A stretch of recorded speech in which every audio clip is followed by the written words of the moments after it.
And now, stay tuned for the mystery program that is unique among all mystery programs. Because even when you know who is guilty, you always receive a startling surprise at the final curtain. In the Signal Oil program, The Whistler.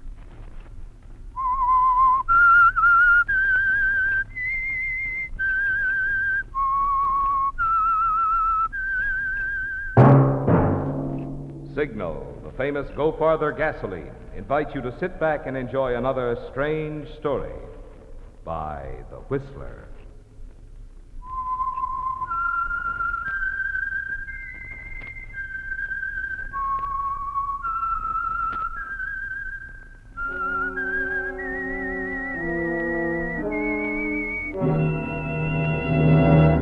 I am the Whistler, and I know many things, for I walk by night. I know many strange tales hidden in the hearts of men and women who have stepped into the shadows. Yes, I know the nameless terrors of which they dare not speak. And now for the Signal Oil Company, The Whistler's strange story. Man in a Corner.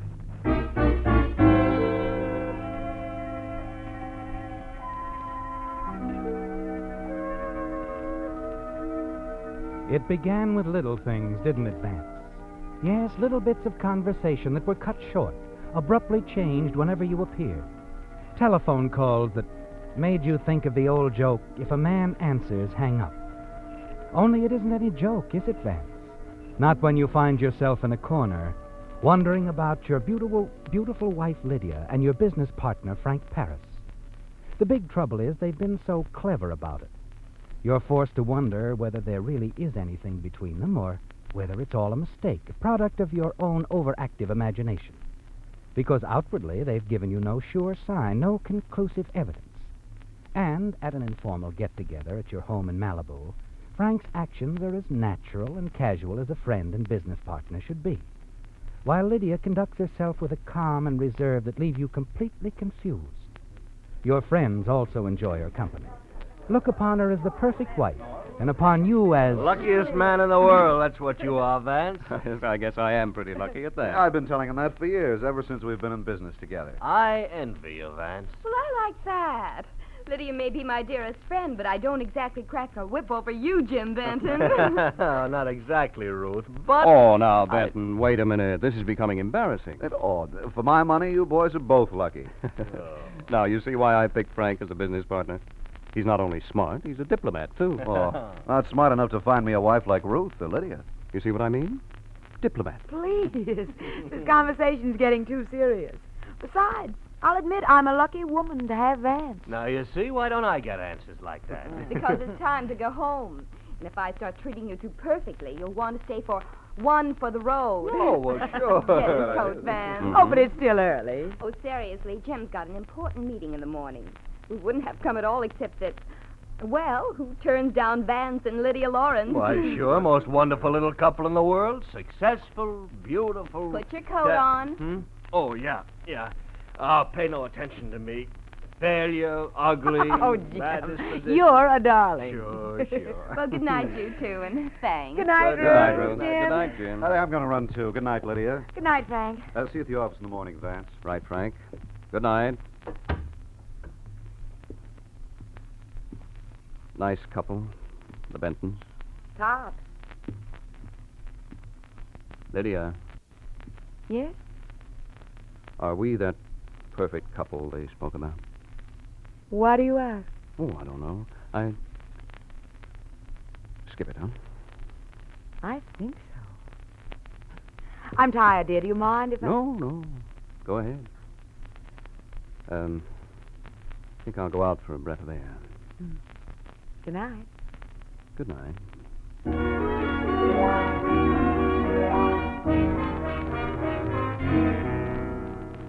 It's there, and it isn't. You wonder what to do about it, don't you, Vance? How to make sure, how to satisfy in your own mind what it's all about, if it's about anything at all. Walking along the beach alone, with only the roar of the surf for company, you get an idea. And the next time Lydia is in town, away from the beach house, you begin to carry out your plan. Where do you want the extension phone, Mr. Lawrence? Here in the workshop? Yes. It's been a terrible inconvenience running up into the house every time I get a call. It seems like people always want you just when you're getting started at something. Seems so, all right. This workshop doesn't look as if you use it much, though. Oh, no, I haven't lately. But I'll be getting going on my hobby again. Things are easing up at the office. Uh-huh. Wish I could say the same. Right here on the workbench okay for the phone, Mr. Lawrence? No, it'll be in the way. Perhaps inside one of these cabinets. Anywhere you say. Now, just how does this work? I won't get a ring down here, will I? No, not if we hook a cutout switch on this phone. You'll hear it on the phone in the living room anyway, and you can just pick it up here. Fine. It'll be handy for you, all right. Oh, yes. It's going to be very handy.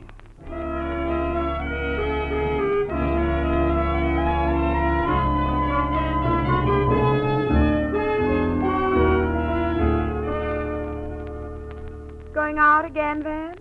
These nightly strolls seem to be becoming a habit. I won't be long, Lydia. About 12 minutes. You've almost hit a schedule. Really? Hmm? I wasn't aware. I guess that's about how long it does take me. I always walk down to the inlet and back. Well, suit yourself. I'm going to bed.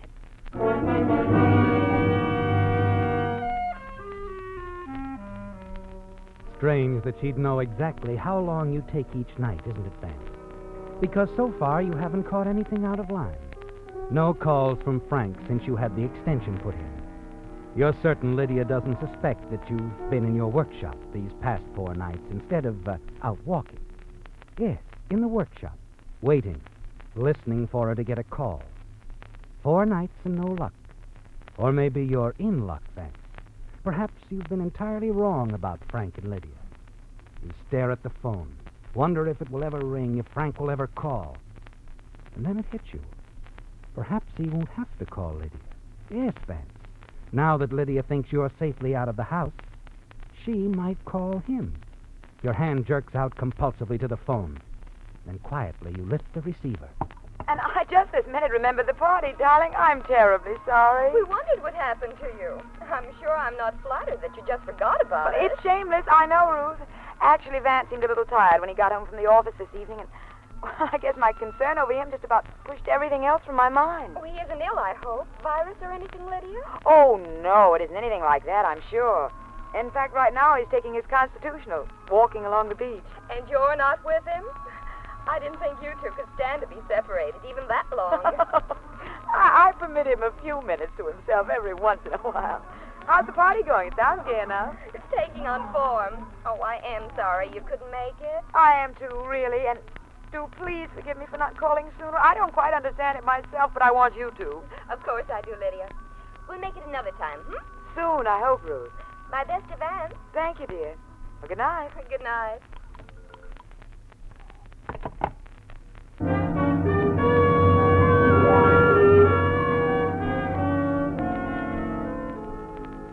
You're embarrassed, aren't you, Vance? Almost ashamed that you eavesdropped on an innocent conversation between Lydia and Ruth Benton. And you wonder again if you've just imagined that a romantic attachment existed between your business partner, Frank, and your wife, Lydia. You think about it through the next day. Can't get the idea out of your mind. So once again, the following night, you leave Lydia for your nightly walk along the beach, and take up your vigil instead by the extension phone in your workshop. You haven't been there long when... There it is. Lydia? Lydia? Yes, Frank. Oh, funny. I could have sworn it.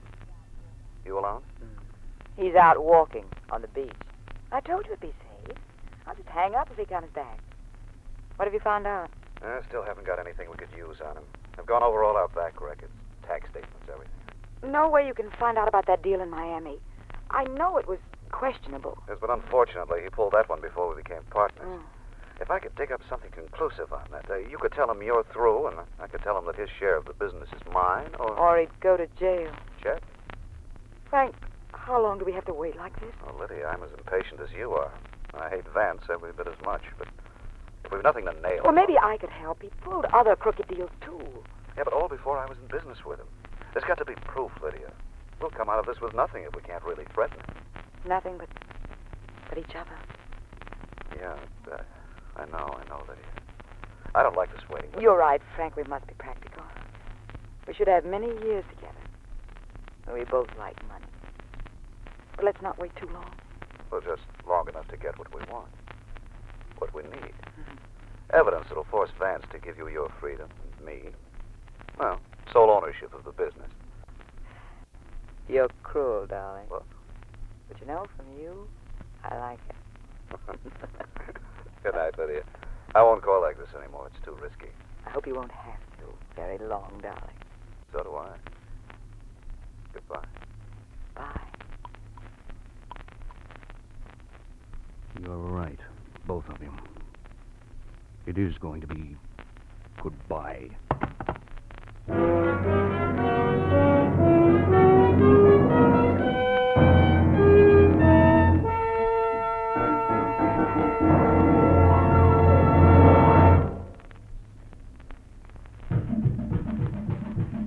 Engineware, Engineware, Engineware. Engineware. It's one of the principal reasons drivers have to spend big sums of money having their motors overhauled. Engineware. It's one of the principal reasons motors lose pep and power, get fewer miles per gallon of gas. Engineware. It's one of the principal reasons cars gradually use more and more oil until eventually they become oil eaters. No wonder automotive and petroleum engineers for years have sought ways to reduce engine wear. And now at last, Signal reports startling success with an amazing new motor oil that reduces by 50% engine wear due to lubrication. That means your car can now keep its like-new pep and power twice as long. It means you can now enjoy low oil consumption twice as long if your car isn't already an oil eater. So if you want to be good to your car and your pocketbook, too, drain out that lazy old motor oil. Have a Signal dealer refill your crankcase this week with Signal Premium, the amazing new Signal oil that reduces engine wear due to lubrication 50%. Engine wear, engine wear, engine wear.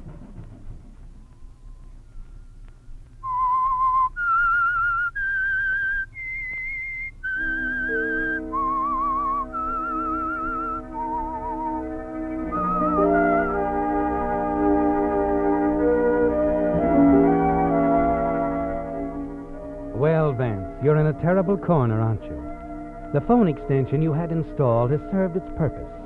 You finally discovered the truth about your wife, Lydia, and your partner, Frank Paris. And it's even worse than you'd imagined. Frank suspects about some of your past shady dealings, particularly one in Miami, Florida. If he can learn the facts, he'll be able to take more than Lydia away from you, won't he? Yes, he'll be able to force you to sign over your share of your mutual holdings. Only he hasn't any facts, and if you move fast enough, he'll never uncover them. Walking along the ocean front that very same evening, you get another inspiration. This one from a chance conversation with Lieutenant Matt Engel of the Sheriff's Squad. Hey. Hello, Lieutenant. Oh, it's you, Mr. Lawrence. What's the trouble? Sorry, Mr. Lawrence. We've just been edgy lately.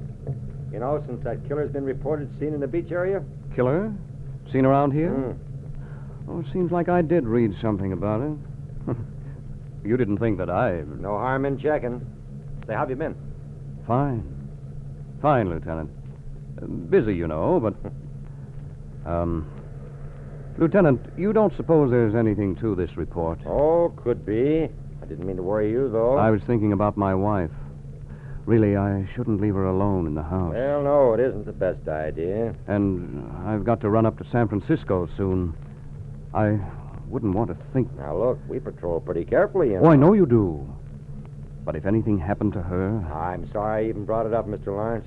Gosh, I've heard how you folks feel about each other, but... This prowler, if you hear any more, you'll let me know, won't you? Certainly. I appreciate your concern. But you can count on us. The boys are careful. Oh, I'm sure of it, Lieutenant. I know I can count on you. You've put my mind at ease already.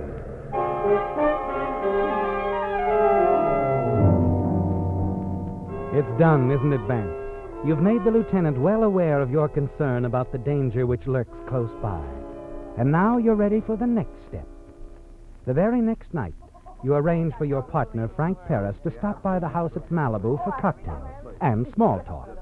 Talk which they believe they're carrying off very well. Oh, it's a wonderful story, Frank, really. Well, but so help me. It's true that they tell me it sent old man Simpson back $5,000. Oh, no, Frank. Come. True, really, Vance, so help me. You mean to tell me a man like Simpson would fall for an old gag like that? Good heavens, that Spanish prisoner routine is as old as the con game itself. Could be, but apparently it all sounded brand new to Simpson.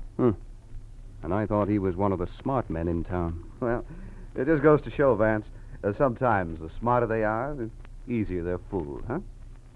I don't know, Frank. I don't know about that. Darling, we're running out of martinis. What? Oh, yes, of course. Excuse me. Sure, Vance. As Lydia and Frank go on chatting, you stroll back to the kitchen. Then quickly you slip out into the hall, hurry to the closet. You find what you're looking for in the pocket of Frank's overcoat. Yes, one of his gloves. Exhibit A, Vance.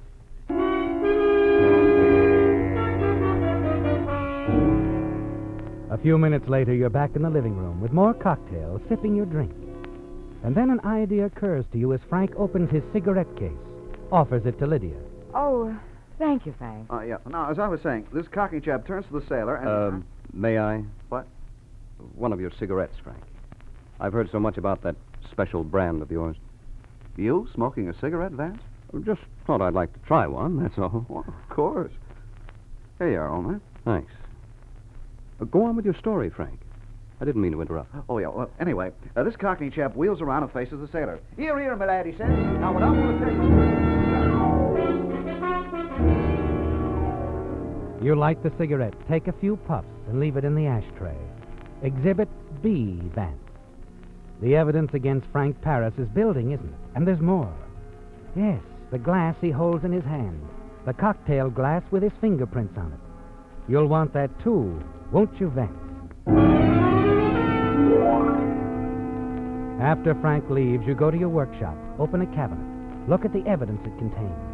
Evidence against your partner, Frank Paris. A half-smoked cigarette, his special brand, Vance. And a glove, his glove.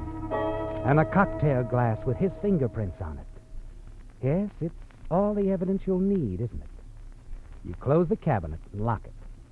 Now you're ready for the next step, the next move. You make it the following day with a call to the airline's office. And then late the same afternoon, you hurry back to the house. You're in the bedroom when you hear the front door close. And shortly after that, Lydia makes her appearance. Why, darling, you're home early. Oh, packing?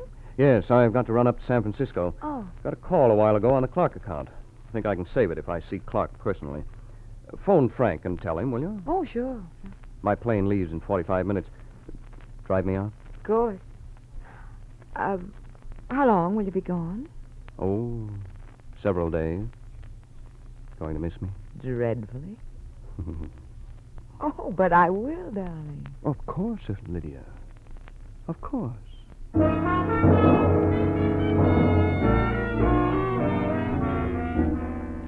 You board the plane at Burbank on schedule, and then you're airborne, arriving at the San Francisco airport a few minutes before 6. There, you immediately arrange for a reservation aboard the 8 o'clock plane back to Los Angeles. Then ride into town and register at the Willows Hotel. I'll have the boy take your bags up, Mr. Lawrence. Thank you. Oh, I want to leave a call for the morning, 10 o'clock. Very well, sir. I don't want to be disturbed until then. Yes, sir.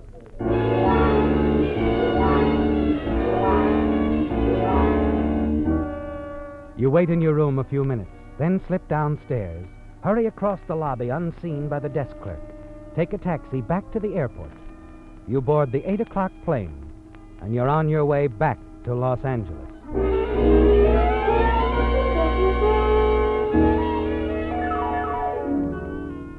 You take a taxi to a restaurant about 2 miles from your house at Malibu.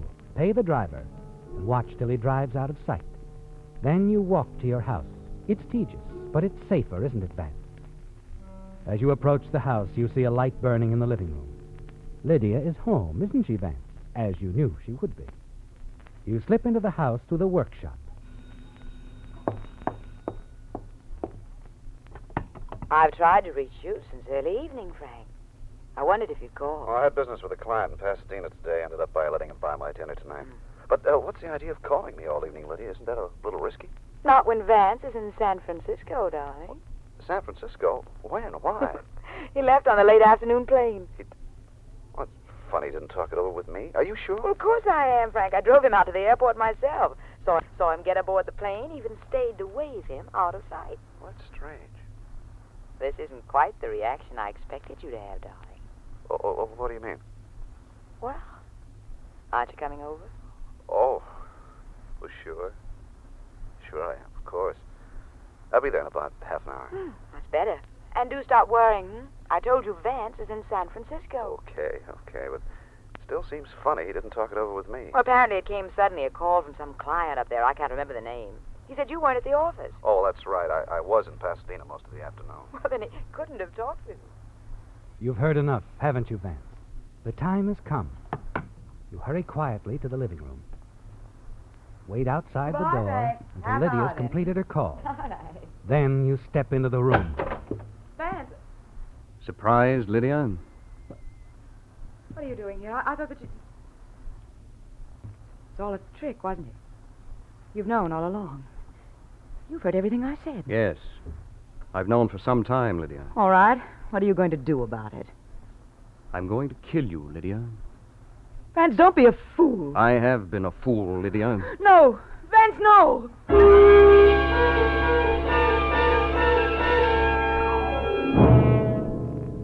It's all over very quickly, isn't it, Vance? Lydia is dead, and now you've got to move carefully. Arrange everything just as you'd planned it to throw suspicion on your partner, Frank Paris. The sound of the front doorbell startled you, doesn't it, Vance? You wonder who could be. Certainly not Frank. He couldn't have arrived this soon. You move down the hall to the front door and listen. Oh, ring again, sweetheart. They must be home. There's a light on in the living room. well, they could have gone off, forgotten Oh, it. go on. Buzz the buzzer.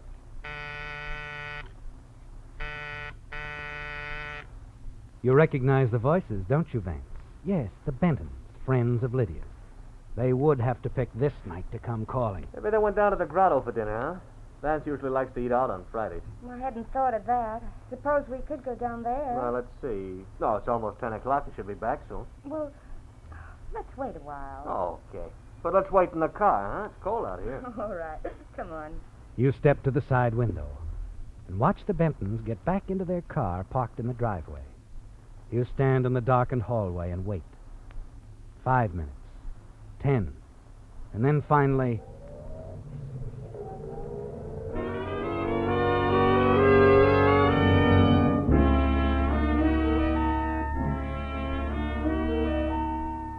They've gone, Vance. You hurry downstairs to the workshop, unlock the cabinet, remove the cocktail glass, the cigarette, and the glove. Back in the living room, you push the glove in between the sofa pillows, drop the cigarette into an ashtray, and place the glass on the end table. Then you proceed to disarrange the furniture, evidence of a struggle. That's important, too, isn't it, Vance? It takes you some time to set the scene perfectly. Finally, you're satisfied. That should do it, Lydia. That should take care of your darling Frank very well. Very well indeed.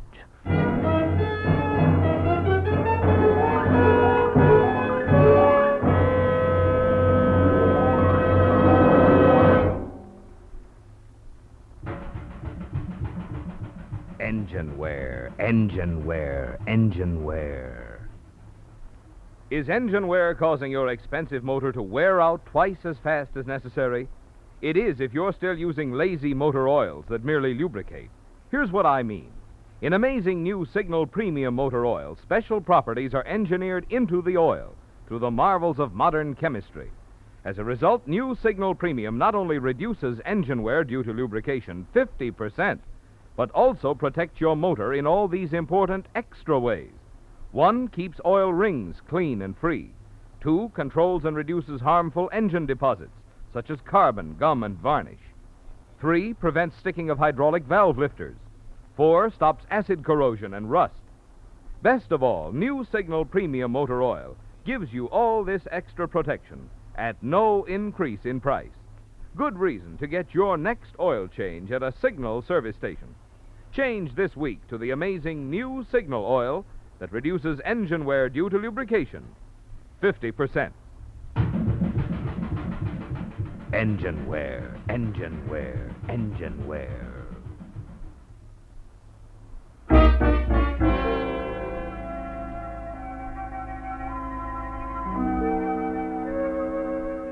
It's perfect, isn't it, Vance? Yes, you've carefully set the scene to trap your partner, Frank Paris, for the murder of your wife. Now all you have to do is catch a plane back to San Francisco, slip back into your hotel. You look over the living room once more to make certain that everything is just as you want it to be. And as you do, an idea occurs to you. The cocktail glass, Vance. It certainly would have been knocked over in the struggle. You place it carefully on the floor near your wife's body. Turn the end table over on its side. Then as you step back... Hello, Mr. Lawrence. What? Lieutenant. Thought you were in San Francisco. Well, I was. Well, you see, Lieutenant... Save your breath, Mr. Lawrence. I've been watching you for the past 5 minutes. Quite a little scene setter, aren't you? Look, if you'll let me explain... Like I said, save it for your lawyer. And he'd better be a good one. What are you doing here? Why did you come? Just keeping an eye on things. You wanted me to, remember? You were so concerned about your wife's safety. When I learned you were in San Francisco, I decided I'd stop by and make sure everything was okay. I called her on the phone a little while ago, but the line was busy. You called? Yeah, several times. But the line was busy so long, I thought I'd better come out and investigate. Incidentally, I came into the house through your workshop, and I found out why I couldn't get through on the phone. What do you mean? That extension phone you have in your workshop, Vance. Someone left it off the hook.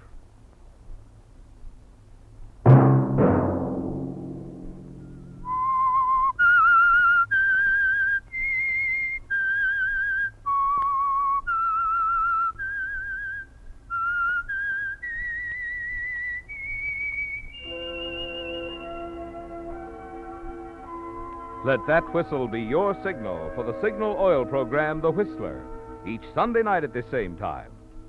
Signal Oil Company has asked me to remind you that you get the most pleasure out of driving when you drive at sensible speeds, observe traffic regulations, and don't take chances. You may even save a life, possibly your own.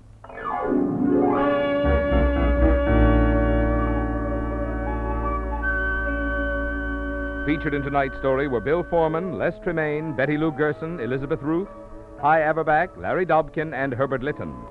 The Whistler was produced and directed by George W. Allen, with story by Joel Malone, music by Wilbur Hatch, and was transmitted to our troops overseas by the Armed Forces Radio Service. The Whistler is entirely fictional, and all characters portrayed on The Whistler are also fictional. Any similarity of names or resemblance to persons living or dead is purely coincidental. Remember to tune in at the same time next Sunday, when The Whistler will tell you how the strange things a young boy sees on his first train trip alone help solve a murder. Marvin Miller speaking for the Signal Oil Company. Stay tuned now for Our Miss Brooks, starring Eve Arden, which follows immediately over most of these stations. This is CBS, the Columbia Broadcasting System.